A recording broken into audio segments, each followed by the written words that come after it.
Detroit Red Wings versus Nashville Predators. Detroit skates into Bridgestone Arena at 34-26, sitting fourth in the Atlantic Division with 74 points, chasing Tampa Bay and Buffalo and trying to hold off Boston. Nashville stands at 27-24-8, fifth in the Central with 62 points, battling to climb back into relevance behind Colorado and Dallas. It's a non-conference matchup, but don't let that fool you. This is urgency versus opportunity. The Predators already took the first meeting, a 6-3 final. Detroit remembers that. Nashville wants the sweep. One team is chasing positioning, the other is fighting to stay in the race. That tension, it travels with the puck. Detroit brings balance. They average 2.93 goals per game and allow 2.97. Nashville scores 2.92 but gives up 3.44. That gap in defensive reliability could define the night. Start with the firepower. Lucas Raymond is driving Detroit's attack. 62 points, 19 goals, 43 assists. He sees the ice a step ahead.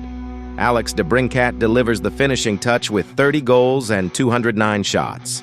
Dylan Larkin adds 54 points and plays over 20 minutes a night. On the blue line, Moritz Seider logs a heavy 25-39 per game with a team best plus 14. This group spreads the workload and keeps pressure constant. Nashville counters with experience and efficiency. Ryan O'Reilly leads with 57 points and 36 assists, anchoring the top unit. Steven Stamkos has buried 30 goals on 148 shots, a pure finisher who needs little daylight.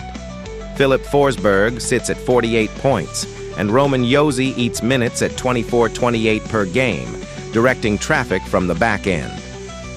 The Predators' top line can strike quickly, but their defensive metrics tell a different story. Special teams lean Detroit. The Red Wings convert 23.2% on the power play. Nashville sits at 22.4%. Close, but Detroit's puck movement has been sharper. The bigger edge, goals against. Detroit has allowed 178 all season. Nashville has conceded 203. Over time, that difference compounds. John Gibson has been steady and commanding for Detroit. 23 wins, a 2.57 goals against average, and a .905 save percentage across 38 appearances. He's faced over 1,000 shots and absorbed pressure without cracking. Cam Talbot backs him with 11 wins and 8 shutouts in shootout decisions, but Gibson is the tone setter. Across the ice, Juuse Saros carries the load for Nashville. 21 wins, a 3.19 GAA, and a .892 save percentage over 45 games. He's made 1,129 saves. Volume isn't the issue. Efficiency is. Justus Annunen has posted a similar 3.16 GAA and .888 save percentage. Nashville's goaltending has been serviceable, not dominant. Against a disciplined Detroit attack, that margin matters. Detroit is 2-3 in its last 5 but has played tight hockey, a 2-0 win over Colorado, an overtime win against Ottawa. The losses came with defensive lapses, including a 5-2 defeat in Carolina. They're grinding, not collapsing. Nashville is 2-2-1 in its last 5. They dropped a 3-2 overtime decision to Dallas, split high-scoring games against Chicago and St. Louis, and were edged 5-0 by Minnesota. Offense flashes, defensive structure wavers, tempo, and discipline. Detroit averages fewer penalty minutes and controls possession through Raymond and Larkin in the neutral zone. If they dictate pace, Nashville's blue line will be forced into extended shifts. The Predators must counter with quick exits and lean on Stamkos' trigger on the man advantage. Watch the third period. Detroit's plus-minus leaders show a team comfortable protecting leads. Nashville's negative ratings among key forwards reveal vulnerability when chasing. After analyzing both teams, my first pick for this match is Detroit Red Wings winner. The Red Wings' defensive structure and steadier goaltending tilt the ice. Raymond creates, DeBrincat finishes. Gibson holds firm. Nashville competes, but Detroit's balance, 5-on-5 and special teams, provides the decisive edge. My second pick for this match is total under 6.5. Columbus Blue Jackets versus New York Rangers.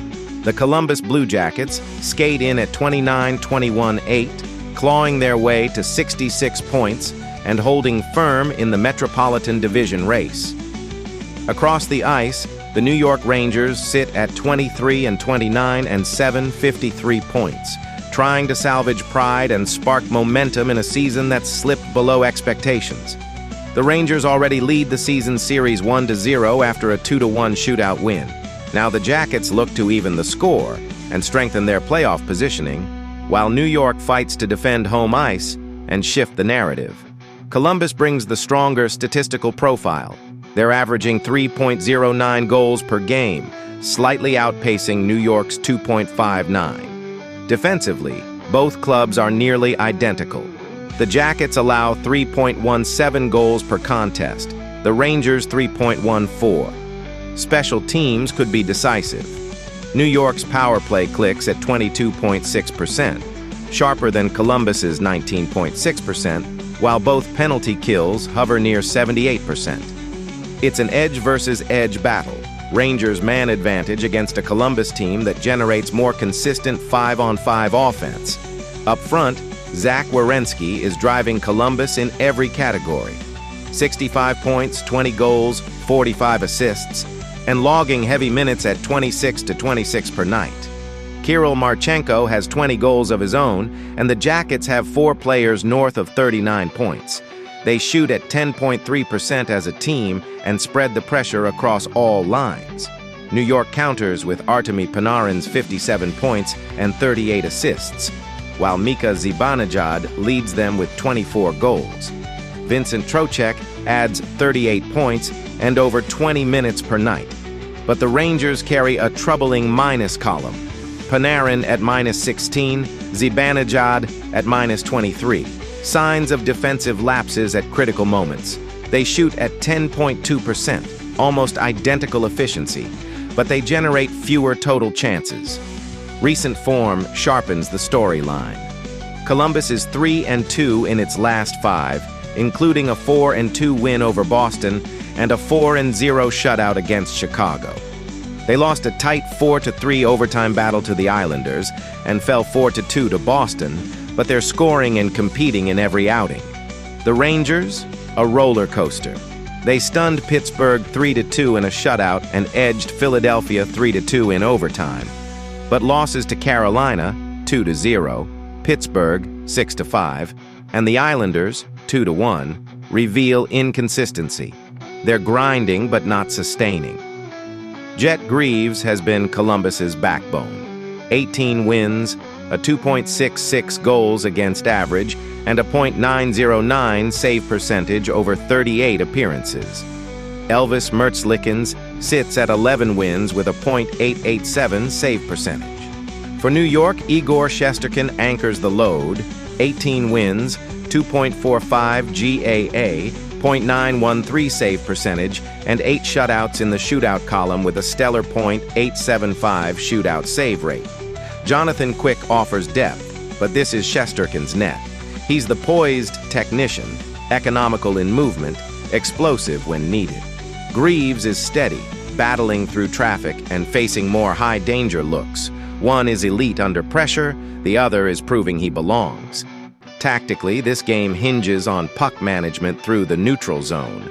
Columbus thrives when Werenski activates and joins the rush, creating layered attacks. New York must tighten its defensive gaps and avoid the odd-man rushes that have plagued them. On special teams, the Rangers' power play has the sharper blade. If Panarin and Zibanejad find space, they can punish. But Columbus's forecheck and depth scoring could tilt possession over 60 minutes. Watch the face-off circle and third-period stamina. Columbus has shown late-game push. New York has faltered protecting slim leads. If this becomes a track meet, advantage Jackets. If it tightens into a structured low-event battle, Shesterkin gives the Rangers a fighting chance. After analyzing both teams, my first pick for this match is Columbus Blue Jackets winner. Columbus's deeper scoring base and steadier 5-on-5 production should break through. Shesterkin will make it tense, but over time, the Jackets' pace and pressure create separation. On this stage, with points that matter, Columbus looks ready to seize control and leave Madison Square Garden with momentum firmly in hand. My second pick for this match is total under 6.5. Philadelphia Flyers versus Toronto Maple Leafs. Two teams fighting for traction collide under the lights at Scotiabank Arena. The Philadelphia Flyers skate in at 27-21-11, sitting sixth in the Metropolitan Division with 65 points. The Toronto Maple Leafs stand 27-24-9, holding 63 points in the Atlantic Division. It's not just another interconference matchup. It's a pressure test in March. Toronto enters this one carrying a 3-game losing streak against Philadelphia this season, already trailing the regular season series 2-0. The Flyers have taken control of the narrative. The Leafs are searching for a response, and in a tightly packed playoff race, every point is oxygen.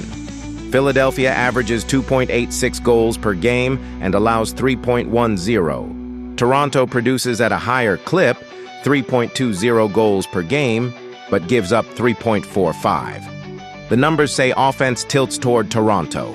The discipline and defensive resistance, that leans Flyers. The headliners are undeniable. Travis Konechny has been electric for Philadelphia. 57 points, 23 goals, 34 assists, driving play with pace and edge.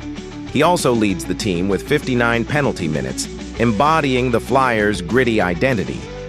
Owen Tippett has chipped in 19 goals, while rookie Matvei Michkov adds 31 points and creativity off the wing.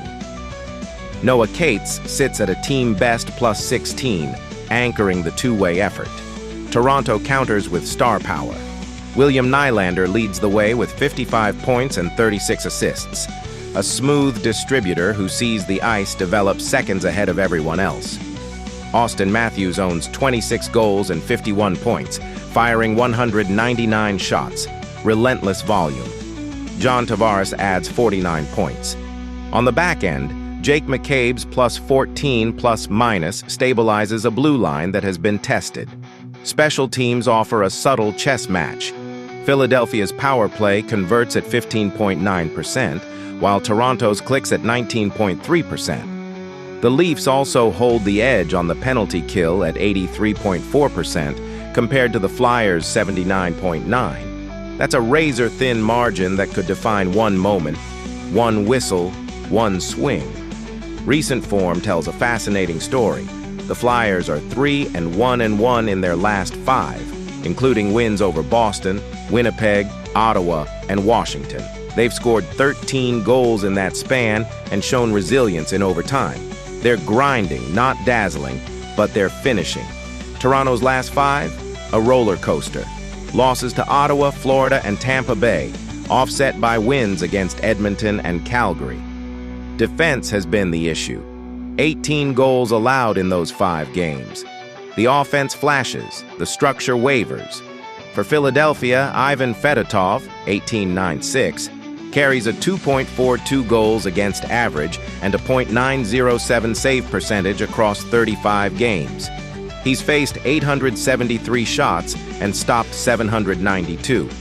Calm, square, efficient. Samuel Ersson backs him with a 3.44 GAA and .859 save percentage. Toronto leans on Joseph Woll, 13-9-4, 3.05 GAA, .907 SV percent, and Anthony Stolarz, 3.51 GAA, .885 SV percent. Woll has made 741 saves and owns 2 shutouts. Dennis Hildeby's small sample shows a strong .912 save percentage, but Woll is the steadier option. The duel likely features Fedotov's controlled positioning against Woll's athletic recovery game. Fedotov has been more consistent. Woll has been more volatile. In a tight game, composure wins. Tactically, expect Philadelphia to clog the neutral zone and pressure Toronto's defense into rushed exits. The Flyers don't overwhelm with speed, they suffocate with layers. Toronto will push tempo, stretch the ice, and look for Matthews in space on the half wall. If the Leafs establish early puck movement on the power play, momentum shifts fast. Face-offs, third-period legs, and discipline loom large.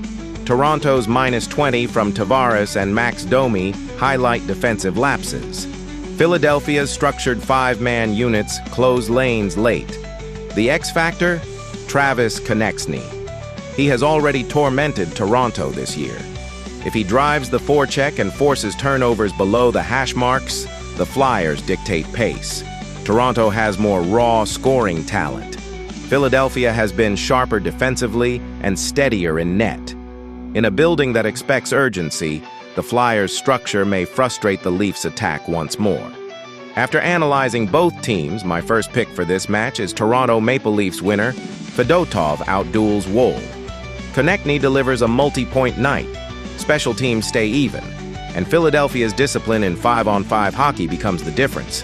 The Leafs will push, but the Flyers, right now, look like the more composed team when the game tightens. And in March, composure wins. My second pick for this match is total under 6.5. Dallas Stars versus Vancouver Canucks. The Dallas Stars roll into Vancouver at 36-14-9, second in the Central Division with 81 points, chasing Colorado and hunting home ice positioning. The Vancouver Canucks, 18-34-7, seventh in the Pacific with 43 points, trying to salvage pride and play spoiler. The season series is split 1-1. This is the rubber match, and the stakes feel very different on each bench. Dallas has won 4 of its last 5 and continues to stack points in a tight central race. Vancouver has dropped 4 of 5 and is searching for traction. The numbers paint it clearly. This is a contender stepping into a building where desperation lives. Momentum favors the Stars. Urgency belongs to the Canucks. That tension sets the stage. Dallas averages 3.32 goals per game while allowing 2.71. Vancouver scores just 2.51 and surrenders 3.66. On special teams, the Stars convert at 30.1% on the power play with an 80.1% penalty kill. The Canucks sit at 17.9% on the man advantage and 70.9% killing penalties. That contrast alone could tilt the ice. Up front, Mikko Rantanen drives Dallas with 69 points, 20 goals, 49 assists, and a team-best 87 penalty minutes that show his edge. Jason Robertson has buried 33 goals with a +21 rating. Wyatt Johnston adds 63 points. On the blue line, Miro Heiskanen logs nearly 26 minutes a night with 48 points, steady and relentless. Vancouver counters with Elias Pettersson's 35 points and 22 goals. Philip Hronek anchors the back end with 27 assists and over 24 minutes per game. But the plus-minus tells a tougher story. Several key forwards sit deep in the negatives, reflecting defensive leaks that have plagued this club all season. In net, Jake Oettinger stands tall for Dallas. 24 wins, 2.71 goals against average, .898 save percentage, 2 shutouts, and 998 saves. Casey DeSmith backs him with a .913 save percentage. Vancouver's crease has been turbulent. Kevin Lankinen owns 7 wins with a 3.69 GAA and .874 save rate. Thatcher Demko has a stronger .897 save percentage, but just 8 wins. The Canucks allow 3.66 per game. That pressure eventually overwhelms any goaltender. Recent form sharpens the picture. Dallas has beaten Nashville 3-2 in overtime, Seattle 4-1, St. Louis 5-4, Winnipeg 4-3 in OT, and Utah 3-2. They're grinding through tight games and finding answers late. Vancouver losses to Seattle 5-1, Vegas 5-2, Utah 6-2, and Toronto 3-2 in overtime, with only 1 win in that stretch. The offense sputters, the defense bends, confidence wavers. This goaltender duel feels decisive. Ettinger's workload, over 2,200 minutes, shows durability and command. Lankinen has faced 884 shots, and conceded 111 goals. Dallas limits high-danger chances better, and that insulation matters. If Ettinger plays to his average, Vancouver must exceed theirs to keep pace. Matchup-wise, Dallas brings pace through the neutral zone and structure in its own end.